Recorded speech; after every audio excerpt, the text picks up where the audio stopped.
कि एक वक्त था जब जीतन राम मांझी जी ने बगावत किया और एक वक्त आया कि उन्होंने उसका प्रायश्चित भी किया, उसका कफ़ारा अदा किया। मुझे खुशी है कि जीतन राम मांझी जी इसको मानते हैं, कबूल करते हैं और नीतीश कुमार जी चूँकि उनको पसंद करते हैं इसलिए उनको मुख्यमंत्री बनाया था, तो वो आगे बढ़े। पनोरमा ग्रुप, जो सोचता है वो करता है। आपके अपने सपनों का आशियाना।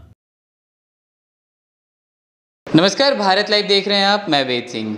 एक तरफ एनडीए में टूट होने की आशंका जताई जा रही है। क्योंकि एक तरफ जीतन राम मांझी ने जो कल बयान दिया है कि उनके पार्टी को विलय कराने की कोशिश की जा रही थी, उनका कोई अस्तित्व नहीं था, लेकिन अब उनकी जो पार्टी है वो काफ़ी मजबूती से एनडीए में खड़ी है। तो इन्हीं सब तमाम मुद्दों पे बात करने के लिए अभी हमारे साथ मौजूद हैं जदयू के एमएलसी खालिद अनवर जी। पहले तो स्वागत है आपका। बहुत बहुत शुक्रिया आपका। एक तरफ जीतन राम मांझी ने कल ही एक बयान दिया है कि एक समय था जिस समय उनके पार्टी को विलय कराने की कोशिश की जा रही थी, दबाव बनाया जा रहा था। अब लेकिन उनकी पार्टी जो है मजबूती से एनडीए में खड़ी है। क्या कहेंगे इस पर? देखिए, माननीय मंत्री श्री जीतन राम मांझी जी को जीतन राम मांझी बनाया किसने? कौन है जिसने अपने कुर्सी का त्याग दे करके उनको बैठाया? और बिहार का मुख्यमंत्री कोई छोटा पद तो होता नहीं है जी। ये श्री नीतीश कुमार जी हैं, जिनका दिल बड़ा है, जिनका दिमाग बड़ा है, जिनके पास विज़न है और जिनके दिल में बिहार के 13 करोड़ लोगों के लिए प्यार है। उन्होंने ये कदम उठाया था। और अगर जीतन राम मांझी जी आज उनके परिवार के लोग मंत्री हैं, खुद माननीय मंत्री हैं, तो इसमें कहीं ना कहीं योगदान नीतीश कुमार जी का है। और मुझे खुशी है कि जीतन राम मांझी जी इसको मानते हैं, कबूल करते हैं और नीतीश कुमार जी के पास आकर के उनका शुक्रिया अदा करते हैं, नीतीश कुमार जी की प्रशंसा करते हैं। तो मुझे लगता है इसमें कोई बुराई की बात नहीं है। अगर कोई समझता है कि उन्होंने तंज किया है तो मुझे लगता है ये सही नहीं। जीतन राम मांझी जी ने इसको कबूल किया है, माना है कि नीतीश कुमार जी की वजह से आज मैं या मेरा बेटा या मेरा परिवार जो सक्रिय है राजनीति में, उनकी वजह से। लेकिन उनका तो जो बोलने का जो सलीका था उससे उन्होंने कहा है कि दबाव बनाया जा रहा था पार्टी को विलय करने के लिए। नहीं, पता नहीं उन्होंने क्यों इस तरह बोला या नहीं बोला, लेकिन सच्ची बात यह है कि एक वक्त था जब जीतन राम मांझी जी ने बगावत किया और एक वक्त आया कि उन्होंने उसका प्रायश्चित भी किया, उसका कफ़ारा अदा किया और बताया कि ये उनसे गलती हुई है। और नीतीश कुमार जी चूँकि उनको पसंद करते हैं इसलिए उनको मुख्यमंत्री बनाया था, तो वो आगे बढ़े और उनकी सोच के लोग आगे बढ़े। नीतीश कुमार जी तो ये चाहते ही हैं और मुझे लगता है कि जीतन राम मांझी जी की इस बात को पॉजिटिव लेना चाहिए। चलिए, वहीं दूसरी तरफ इंडिया गठबंधन की तरफ से कल लॉ एंड ऑर्डर के खिलाफ बिहार में जो बढ़ रहे आपराधिक घटनाओं को लेकर उन्होंने प्रतिरोध मार्च किया है। क्या लगता है, क्या कहेंगे इस पर? देखिए, इंडिया ब्लॉक के पास और ख़ास तौर से राष्ट्रीय जनता दल के पास कोई इशू नहीं है।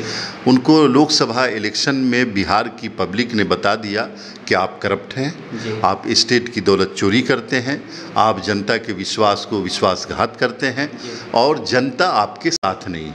अब वो बिल्कुल कन्फ्यूज़न में है और जो होता है फ्रस्ट्रेशन के शिकार हो गए इंडिया ब्लॉक के लीडर्स और इस तरह के नॉन इशू को इशू बना रहे हैं, जब ये जानते हैं कि पिछले 19 साल से नीतीश कुमार जी ने बिहार में क्राइम, करप्शन और कम्युनलिज्म से समझौता नहीं किया।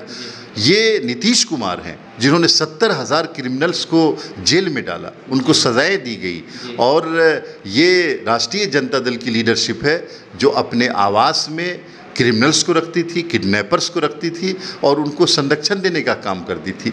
इस फ़र्क को बिहार की जनता खूब समझ रही है और मुझे लगता है कि तेजस्वी यादव जी अब बिल्कुल हताश हो गए हैं। उनको लग गया है कि जनता ने उनकी हकीकत, उनकी असलियत को जान लिया है। अब उनके दिन गिने चुने रह गए हैं बिहार में। चलिए, एक आखिरी सवाल रहेगा जाते जाते, क्या एनडीए में सब चीज़ सही है? क्योंकि लगातार कुछ ना कुछ ऐसा देखने को और सुनने को मिल रहा है।